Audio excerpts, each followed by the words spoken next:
After decades on the political fringe, Germany's far-right is set to enter parliament and could even be the main opposition party following the country's election this Sunday. The anti-immigrant, anti-Islam Alternative for Germany Party, or AfD, is currently polling at around 11% ahead of the vote. The party has seen a surge in recent weeks, despite being mired in political scandal and infighting throughout the year. The AfD's potential success at the polls this weekend is a major shift for Germany, highlighting how deeply populist far-right movements have ingrained themselves in European politics even as they fail to actually win elections. This year has seen the collapse of the far-right narrative that a populist wave, along the lines of the UK's Brexit vote and the 2016 election of US President Donald Trump, would overtake European governments. Far-right candidates such as the Netherlands' Geert Wilders and France's Marine Le Pen have instead fallen short in their respective elections, and the AfD is certain to be shut out of any potential coalition government.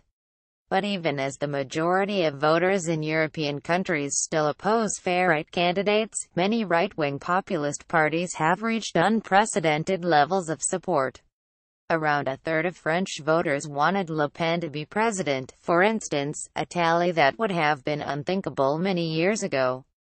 "We're still in an upward trend for European populist parties," said Terry Givens, a professor at Menlo College and an expert on the radical right. "This is the strongest we've seen any far-right party in post-war Germany." Reinhard Krause, Reuters. Supporters of the hard-right Alternative for Germany AfD party shout slogans during an election campaign rally of German Chancellor Angela Merkel. Even the moderate success of the AfD represents a fracture of Germany's political landscape. Since 1945, the country has essentially rejected far-right parties, in large part because of the devastating legacy of Nazism and the country's culture of acknowledging the atrocities committed under fascist rule. But the AfD, which was founded in 2013 as an anti-Eurozone party before shifting further to the right, has seen its popularity grow in recent years as it plays to nationalist and anti-Islam sentiment. The effects on political debate in Germany have been destabilizing and brought once taboo, radical views into the mainstream discourse. AfD candidates have repeatedly challenged Germany's continued atonement for its past and still maintained popularity. Last week, one of the party's lead candidates, 76-year-old Alexander Gauland, said the country has the right to be proud of the achievements of its soldiers in both world wars. Earlier in the year, regional leader Bjorn Höcke called for a 180-degree turnaround in our memory politics and referred to Berlin's Holocaust Memorial as a monument to shame. The AfD's extreme rhetoric has drawn widespread outrage from established parties, with German Foreign Minister Sigmar Gabriel comparing the party's candidates to Nazis, a rare and serious accusation in German politics. Germany's parliament even changed a rule that the oldest member of the chamber gives an opening speech following the election, a move seen as a way to ensure that 77-year-old AfD candidate Wilhelm von Gutberg cannot hold the honor. Near photo via Getty Images. The AfD's main candidates for the federal elections, Alice Weidel center-left and Alexander Gauland center-right.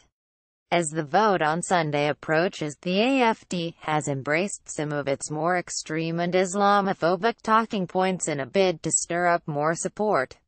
The AfD held a press conference on Monday, in which Gauland and co-leader Alice Weidel claimed that Islam was incompatible with German democracy, called for increased border security to target migration and vowed to tighten rules around citizenship.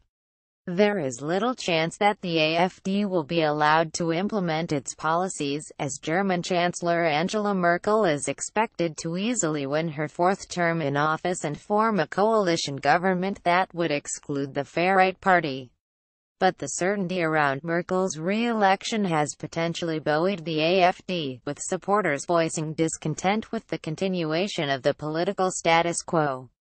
A large part of the AfD's rhetoric has also focused on attacking Merkel and her decision to let in hundreds of thousands of asylum seekers during the height of Europe's refugee crisis in 2015.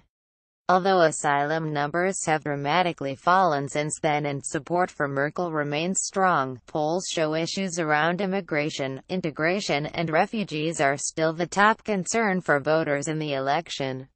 If the AfD lives up to polling predictions and manages to gain around 10% of the vote, it will have dozens of members in Germany's 703-seat parliament.